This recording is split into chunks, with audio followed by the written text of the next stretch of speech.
Hi everyone, welcome back once again to Drusilla's Dream and our weekly blog. This week's going to be a little bit different because the first half is, I'm going to be reading a fictional piece that I wrote quite a while ago. And then the second half of the blog will be about the topic of the week. So I'm not going to say anything more about this. I'm just going to go ahead and start. And the title of this is called The Breath of Life. They soon will come. Nothing can stop them now, warned a sad, disheartened voice that flowed ominously upward and outward from the very soul of the great planet Earth. There was a heaviness in the air and a dark, gloomy hush that filtered through the lush green forest. His broad, outstretched arms pleaded with the heavens to stop the insanity that was about to happen. Yet he knew there were but a few humans who could see him or even sense him. Most human souls could not hear the voice of his spirit that had existed in his massive body for nearly 200 years. They knew not the sacred wisdom he sheltered in the bosom of his gnarled and knotted form. I am alive, he bellowed. I have a name. It is Okanto. Can you not see the harm that will come to Mother Earth and her children if this senselessness continues? We, the lungs of the great earth, the oaks, the maples, the redwoods, the birch trees, locusts, palm trees, among many others, provide the very breath that sustains your lives. Without us, you cease to exist. For many years, he continued, some among us freely offered up our lives in the sun to make room for shelter and other necessary construction for mankind to develop and flourish. Once felled, the energy of the other trees around them sent love and nourishment to their roots so that they could continue to thrive beneath the ground. But a whole forest, he roared, causing the wind to align with his fury, bending and twisting his branches and demonstrating just how much strength, power, and resilience this mighty being possessed. And yet it was not enough to combat the technological supremacy that was about to be unleashed on this sacred land. Despondently, this spectacular, wise spirit of the massive oak, the father of this magnificent forest, knew he could not save his companions from being defiled, wounded, and violently forced from their natural temples that had been their homes for so many years. At the sound of his immense and quaking voice, the birds that had been nestled in his beautiful brown and emerald green branches took frenzied flight. They could hear him, and they felt his intense sorrow and rage. Immediately, the entire forest responded as well. Deer, rabbits, chipmunks, and every species of living creatures, both animal and plant, began to sing the timeless and heart-wrenching song of bereavement that they knew but hoped never to hear. From the etheric realm, all genre of elementals joined in, including fairies and gnomes and elves, unicorns, and countless other magical beings that shared this great woodland.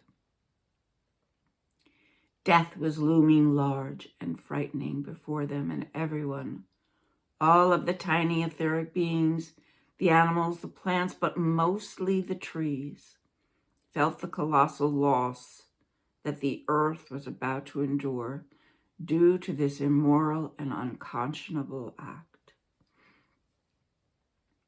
They all sang that mournful, somber song well into the night until the heaviness and pain were unbearable. And then the forest fell into a deep, dark silence. Tears fell unceasingly in the heart of the land, ached uncontrollably while the rest of the world was unaware of the tragedy that was only moments away.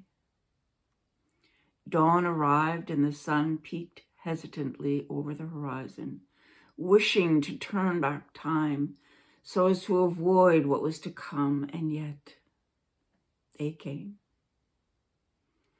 Dozens of men with bright orange jackets donning helmets to protect them from possible injury. With heavy metal axes in hand, they descended upon this place of beauty and peace.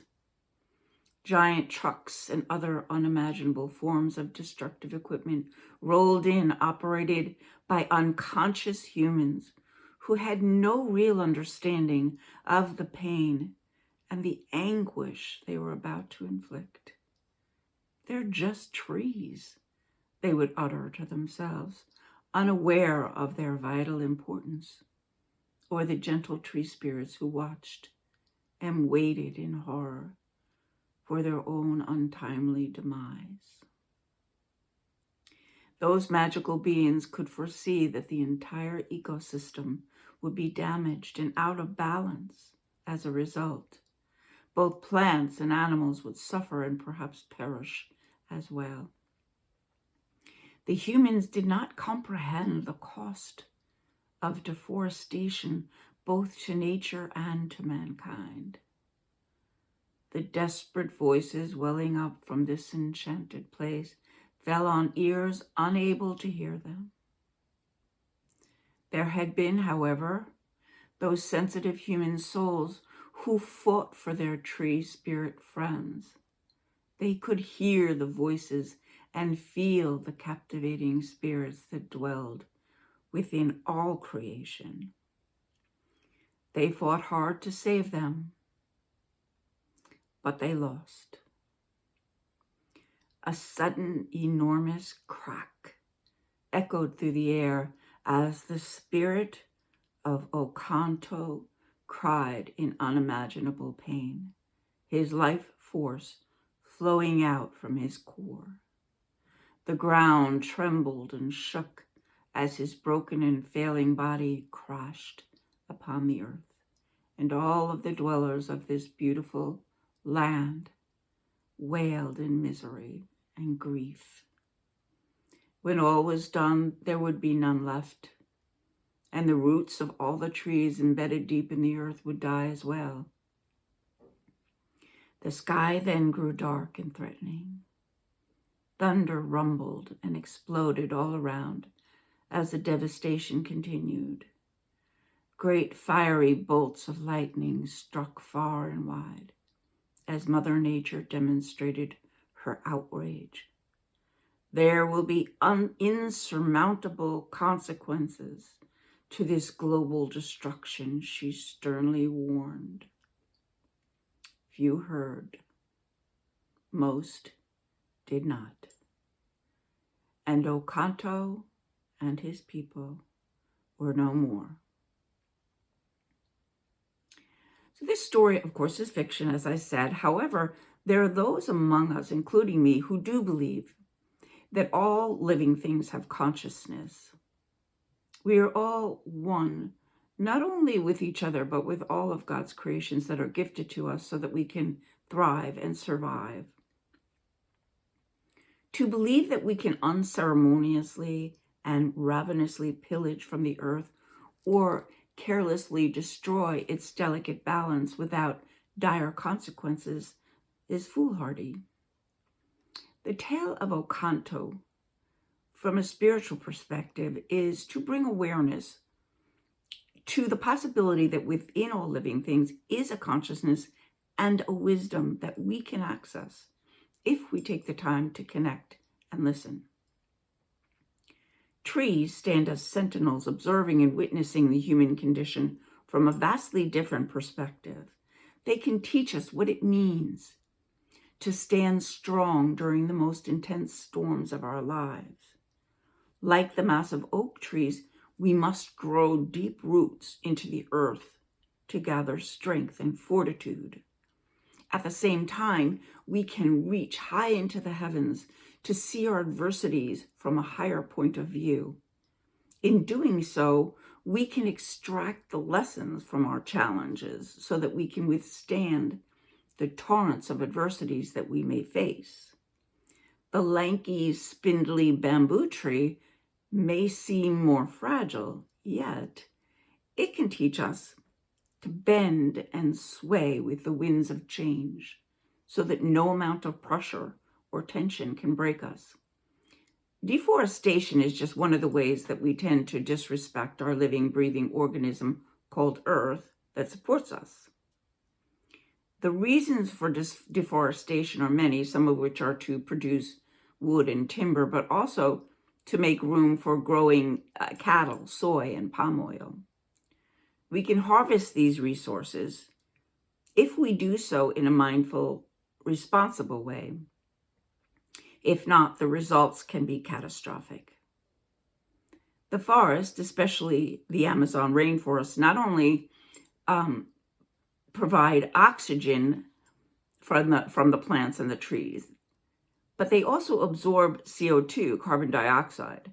This can help combat global warming. Almost half of all known species on Earth live in forests. Destroying the forest will most likely result in many of these species going extinct. Forests also protect water resources and help prevent soil erosion. When we remove the forest, it causes a harmful runoff of soil into the rivers and eventually into the oceans. This detrimental runoff damages the coral reefs and can kill them. These reefs protect the coastline from ocean waves.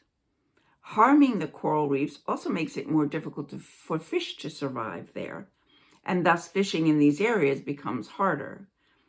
As a result of that, people use fishing techniques which are destructive to both the coral reefs and the environment as well. The runoff also clouds the water, keeping the sunlight from filtering deeper, which affects the health and balance of our oceans and its ecosystem. Finally, cutting down forests can cause forests to actually become deserts. And what a tragedy that would be. I'm sure there's much more to learn in order to take care of and protect our earthly home. I'm not an expert on the topic, but I do try to do my part by buying eco-friendly products and recycling so that we can reuse the Earth's resources again and again, rather than continuing to cause harm in ways that may tragically lead to a world that is no longer inhabitable. And on a lighter note, the beautiful earth angels called fairies will be exceedingly happy if we all step up and protect our sacred earthly home. And I hope that makes you smile. So thank you again for sharing this time with me. I hope you enjoyed the story of Okantu, and I hope that everyone has a spectacular day. Be well, be safe. Namaste.